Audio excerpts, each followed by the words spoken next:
우리가 신앙을 처음 시작할 때는 하나님께서 우리의 구원자인 것을 확인을 합니다. 하나님께서 나를 죄에서 구원하셨다. 죄에서 구원하실 뿐만 아니라 신앙생활을 조금 하다 보면 상황에서도 하나님께서 도와주시고 어려운 일 만나는데도 하나님께서 건져주시고 하는 일들을 경험하게 됩니다. 그래서 그렇게 도와주시고 사랑해주시고 구원해주시는 그 하나님이 너무나 좋습니다. 하나님을 사랑합니다. 하나님이 나를 이렇게 도와주시는 분이시구나. 하나님이 나를 이렇게 구원해 주실 뿐만 아니라 날마다 나와 함께 하시면서 나를 이렇게 날마다 모든 순간 가운데 구원해 주시는 분이시구나 하는 것을 확인하고 기뻐하고 이 주님을 사랑하고 좋아합니다. 그런데 우리 주님께서는 이런 신앙도 물론 예쁘고 좋지만 구원자 하나님을 믿는 신앙만으로 머무는 것을 하나님께서는 원하지 않으십니다. 그 다음 단계로 나아가기를 원하십니다.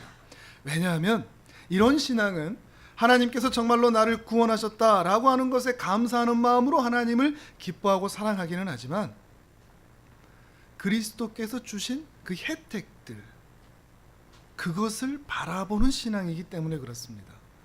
그리스도께서 주시는 그 혜택들은 너무나 좋은데 사실 그리스도를 바라보고 그리스도를 진실로 사랑하지는 못하는 경우들이 굉장히 많이 있기 때문에 그렇습니다. 마치 어린아이들이 부모님에게 선물을 받으면 부모님의 선물만 보지 부모님을 못 보는 경우와 같은 거죠.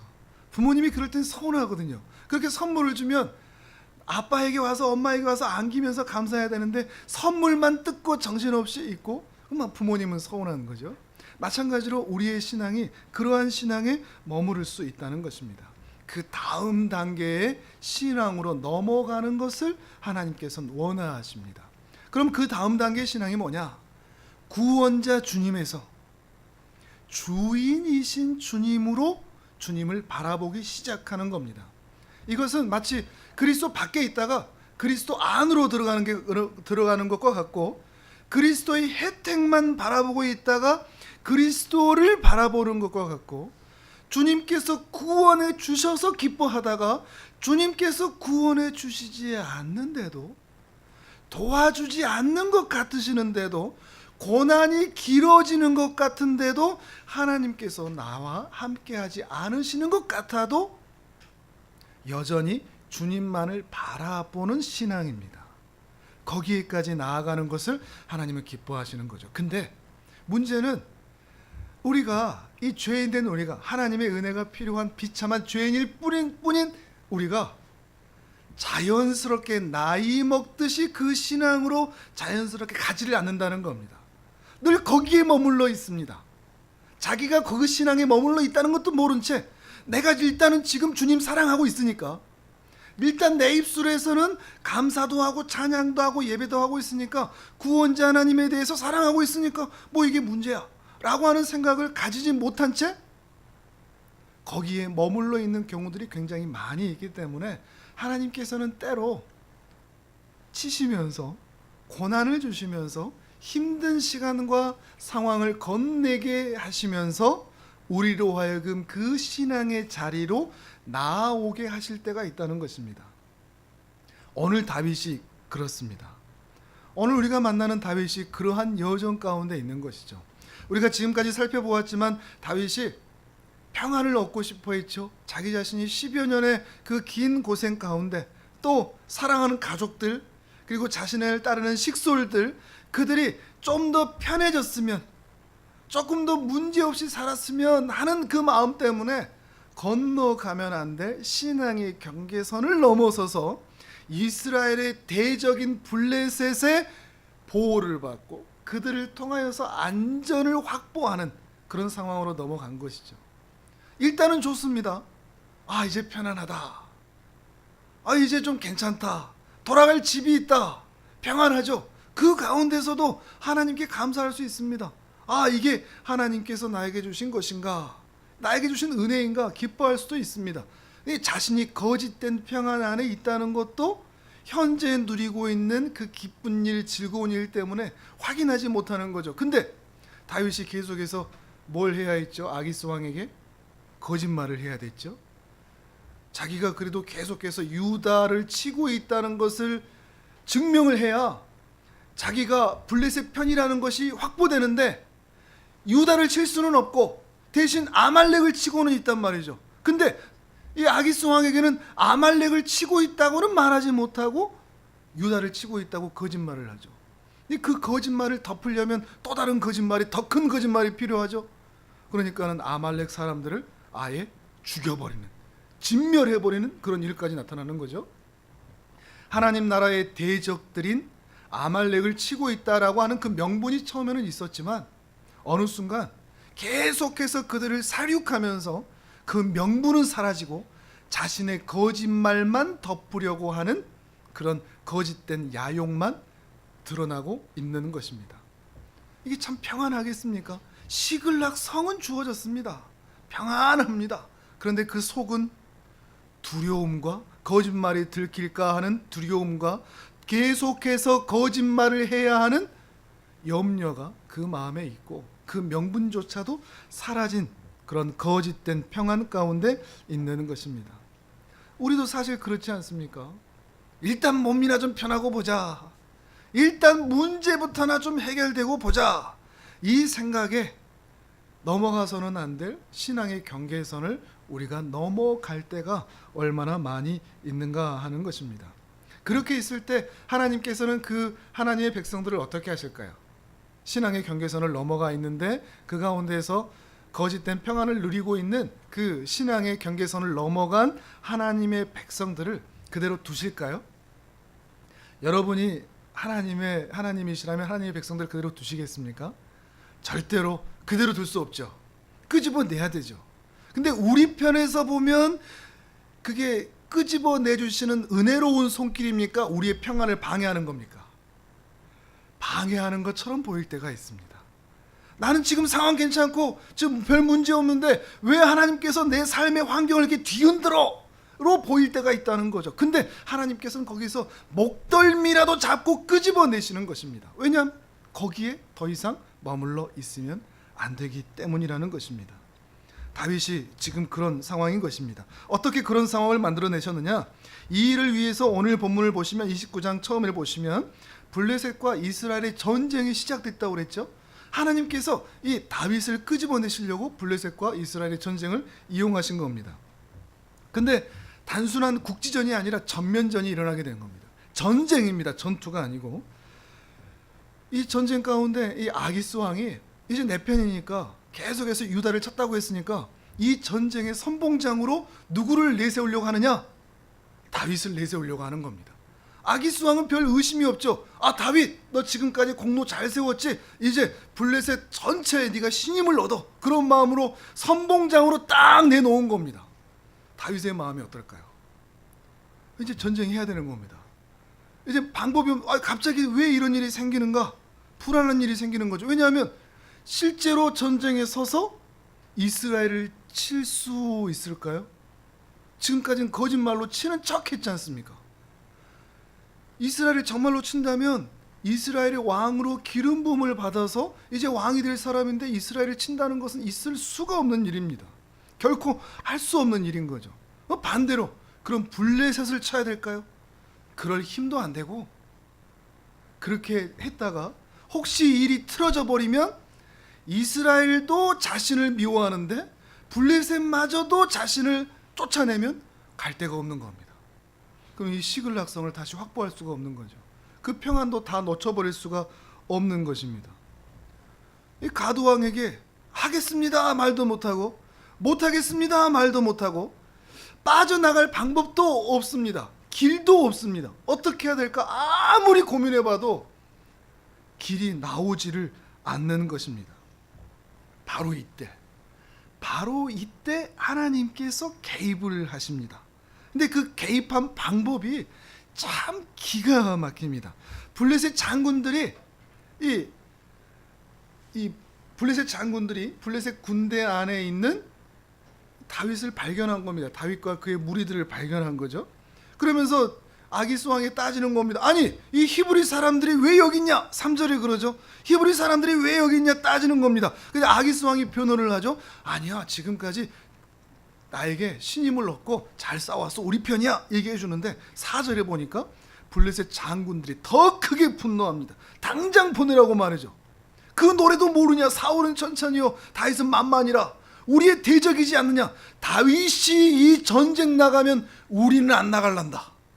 블레셋 장군들이 이렇게 이야기를 하는 겁니다. 그러니 아기스 왕이 참 애매하게 됐지 않습니까? 그래서 이 아기스 왕이 다윗에게 살금살금 왔던 것 같습니다. 그러면서 어쩔 수 없이 나는 너를 믿는데 블레셋 장군들이 지금 매우 성질이 났거든. 그러니까 그냥 돌아가줘. 나는 너를 믿어. 이 말을 다윗이 들었을 때 어떤 느낌이 들겠습니까? 6절을 보시면 그렇죠. 수령들이 너를 좋아하지 않는다. 7절에 그러죠. 너는 평안히 돌아가라.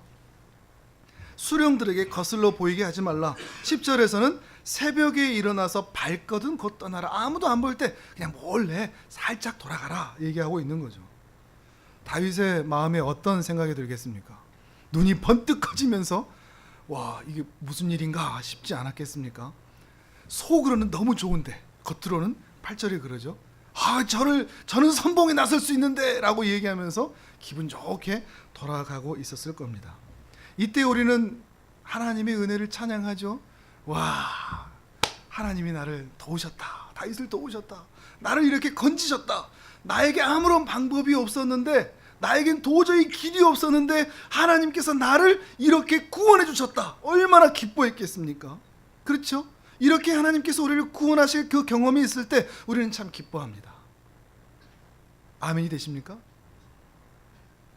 근데 바로 이때가 위험하다니까요. 왜 위험할까요? 하나님께서 건지셨습니다. 근데 왜 위험하죠? 다윗이 돌아가면 어디로 돌아갑니까? 시글락성으로 돌아가죠. 시글락성에 들어가서 계속해서 뭘 해야 됩니까? 이전처럼 거짓 평안을 누리고 거짓말을 하고 속이는 인생으로 여전히 남아 있어야 하기 때문에 그렇습니다. 다윗은 그냥 기뻐합니다. 하나님을 찬양하고요. 하나님의 은혜라고 깨달았을 것입니다.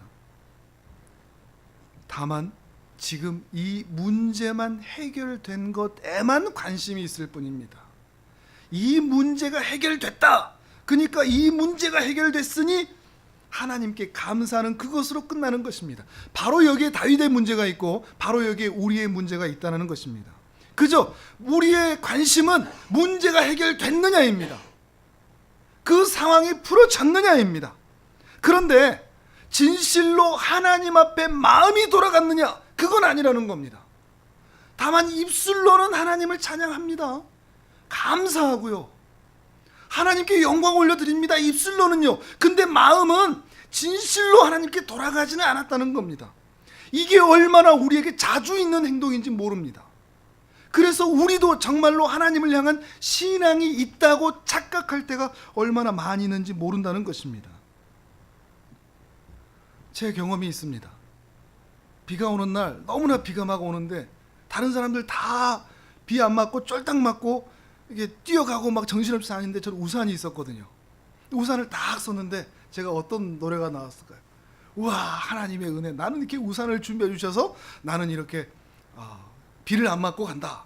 너무 평안하고 너무 기분이 좋았습니다. 하나님의 은혜를 감사하면서 말이죠.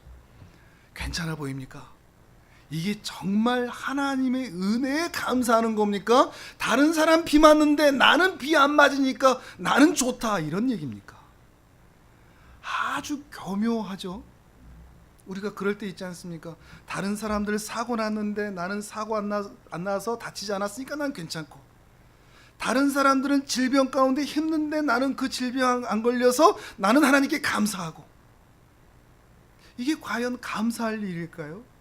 이것이 우리 입술에 찬양이 있고 우리 입술에 감사가 있다고 해서 이게 진실로 하나님을 신뢰하고 의지하고 하나님을 진실로 바라보는 믿음의 모습일까 하는 것입니다.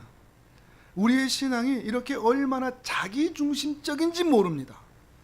구원자 예수 그리스도만 바라본다는 것은 사실 우리의 신앙이 자기중심적이라는 말입니다. 내 문제만 해결되면 되는 것이기 때문에 그렇습니다. 내가 그 은혜를 경험했다. 이게 중요합니다.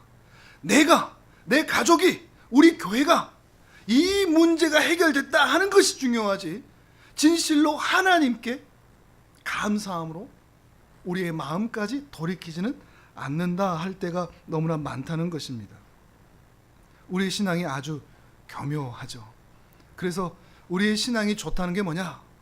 구원을 경험하고 병 고침을 경험하고 어떤 기적 같은 일을 내가 체험할 때, 아, 나는 그런 경험이 있었어 라고 말하기 좋은 간증거리들이 많이 있을 때 내가 참 신앙이 좋다, 나는 참 멋진 신앙생활을 한다 라고 착각하는 경우들이 있다는 것입니다.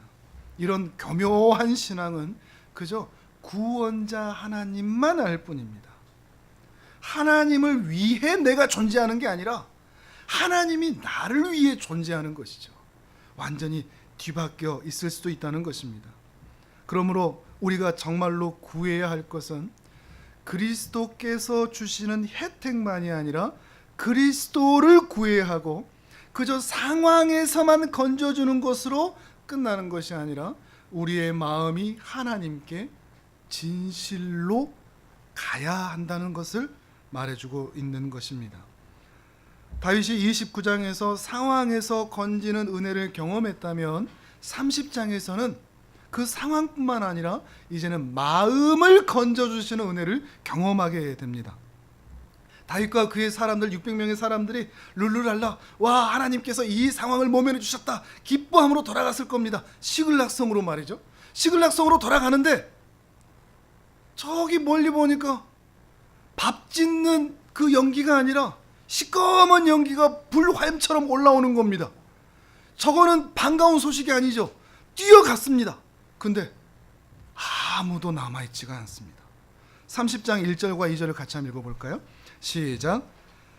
다윗과 그의 사람들이 사흘 만에 시글락에 이른 때에 아말렉 사람들이 이미 네겝과 시글락을 침노하였는데 그들이 시글락을 쳐서 불사르고 거기에 있는 젊거나 늙은 여인들은 한 사람도 죽이지 아니하고 다 사로잡아 끌고 자기 길을 갔더라. 아멘. 아말렉 사람들이 쳐들어온 것입니다. 아마도 지금까지 다윗에게 당했던 그 복수를 하러 온 것 같습니다. 얼마나 이를 갈고 있었겠습니까? 그래서 이 다윗이 전쟁하러 나간다는 말을 듣고 이때다 싶어서 아예 불태워버린 거죠. 그리고 복수를 하되 제대로 하는 거죠. 다 생포해 가는 것입니다. 그냥 죽여버리는 것으로 끝내지 않고 너희 우리 성으로 들어와, 이런 마음으로 하는 거죠. 우리가 거짓말을 통해서 또는 속임수를 통해서 우리의 안전을 위해서 행했던 모든 것들은 반드시, 그때는 괜찮아 보이지만 반드시 그에 대한 평가와 보상을 받을 때가 있습니다. 분명히 보여주죠. 다윗과 그의 사람들 지금 어떤 심정이겠습니까? 하나님의 은혜가 우리를 살렸다 라고 기뻐했다가 불타는 성을 보는 순간 완전히 낭망을 하게 됩니다. 사랑하는 모든 가족들이 다 아말렉에게 끌려갔습니다. 자신들이 그토록 갈망했던 그 평안의 요소가 다 깨진 거죠. 그저 시글락 성이 끝난 게 아니고, 그저 가족들이 끌려간 게 아니고, 그렇게 적국에서라도 비굴하게라도 자존심을 상해서라도 성을 얻어서 평안을 얻고자 했던 그 평안의 내용이 1년 4개월 만에 다 사라진 것을 우리가 보고 있는 것입니다. 거짓 평안이, 그 내용들이 다 안개처럼 사라져 버리는 것이죠. 이때의 모습을 이렇게 성경은 말하고 있습니다. 4절을 같이 읽어봅니다. 시작.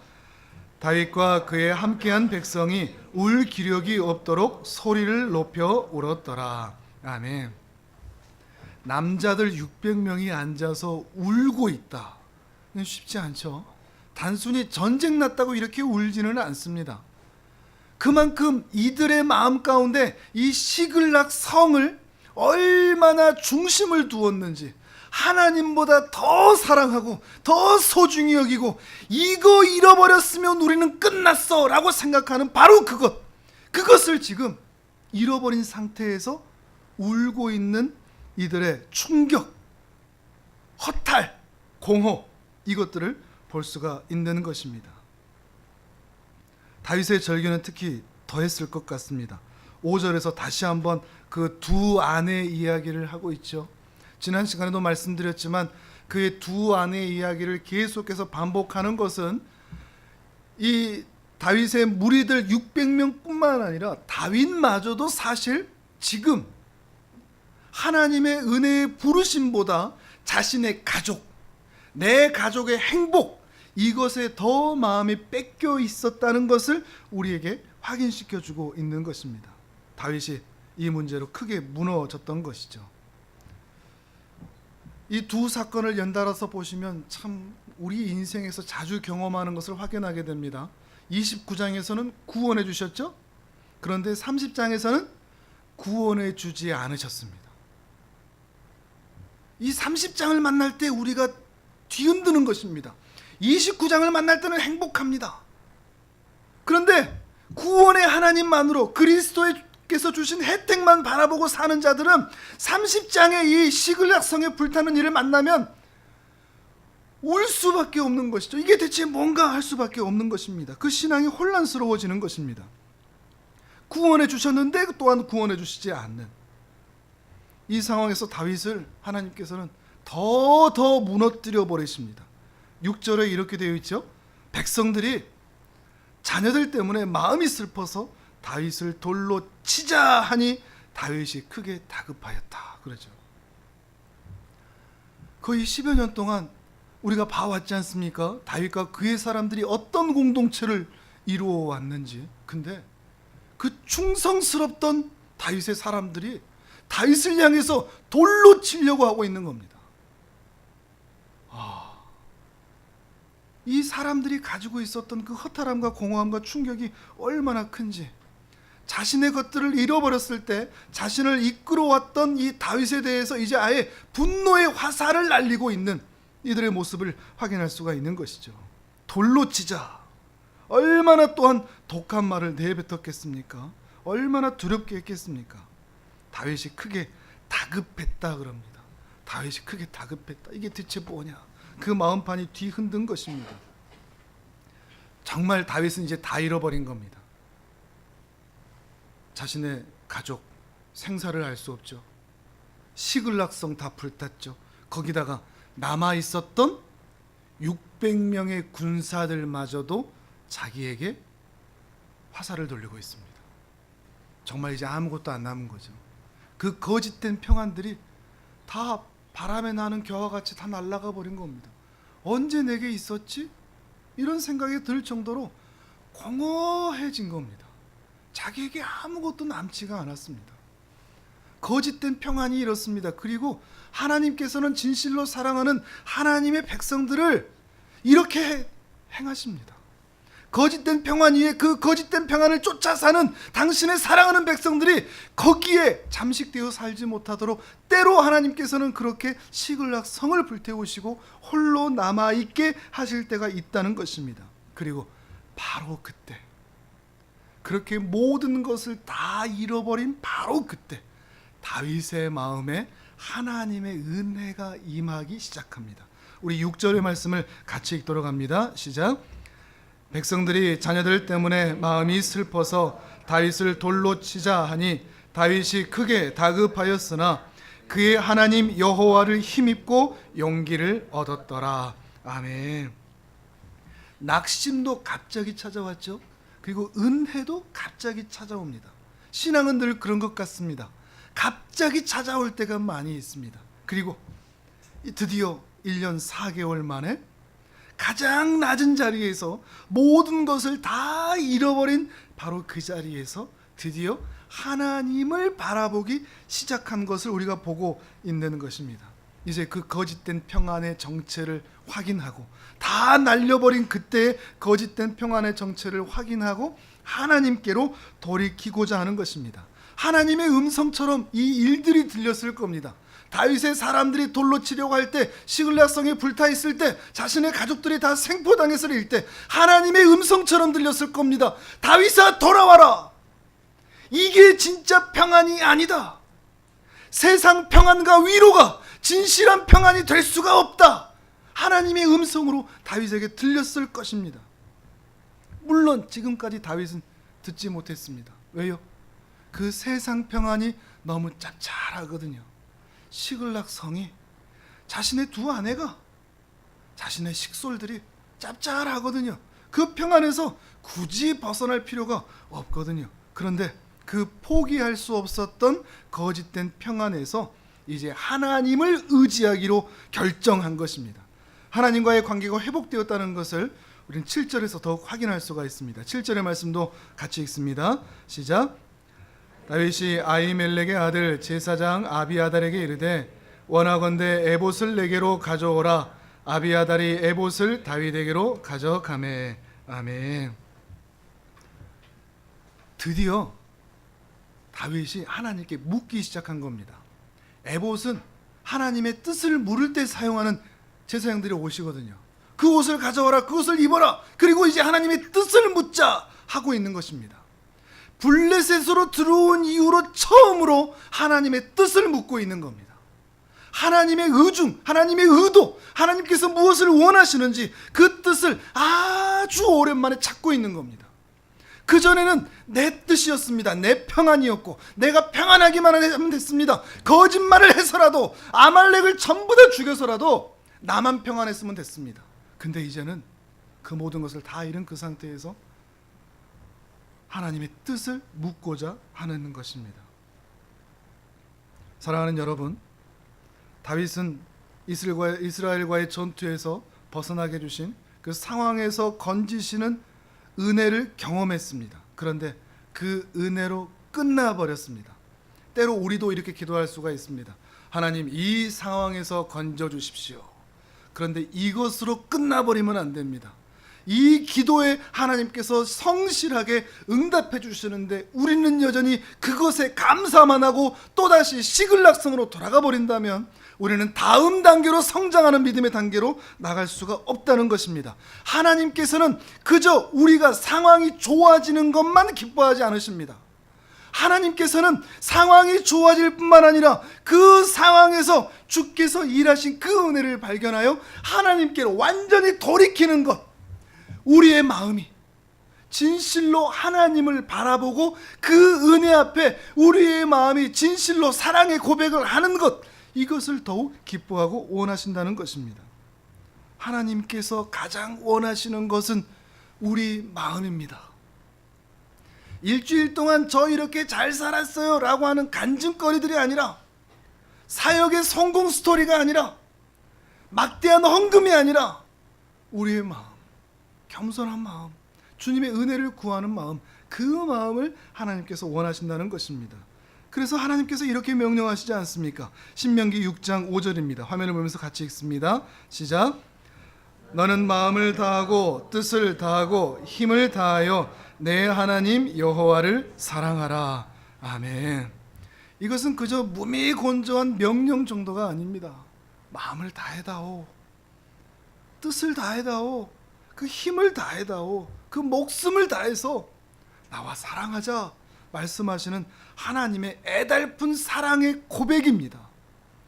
이미 하나님께서 우리를 그렇게 사랑하시기 때문에 너희도 이런 사랑을 나와 함께 나누자 부탁하시는 간절한 권면이라는 것입니다.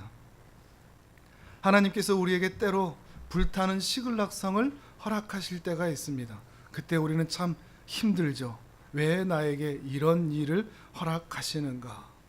나를 기뻐하지 않으시는 것이 아니라 우리로 하여금 다음 단계의 신앙으로 올라가도록 주께서 주시는 은혜의 기회라는 것을 믿으시기를 바랍니다. 그리하여 구원자 주님으로만 만족하던 신앙에서 그 다음 단계, 주인이신 주님으로 나아갈 수 있는 은혜가 있기를 바랍니다. 주인이라면 우리는 뭐죠? 우리는 종입니다. 종은 주인에게 이것 주세요, 저것 주세요 명령할 자격도 권리도 없습니다. 그저 주인이 주시면 감사히 받고, 안 주시면 서운한 마음이 있어도 그래도 아멘 하고 순종하는 것이 우리의 종의 모습입니다. 그런데 구원자 주님을 믿는 것은 늘 달라고 합니다. 바뀌었죠?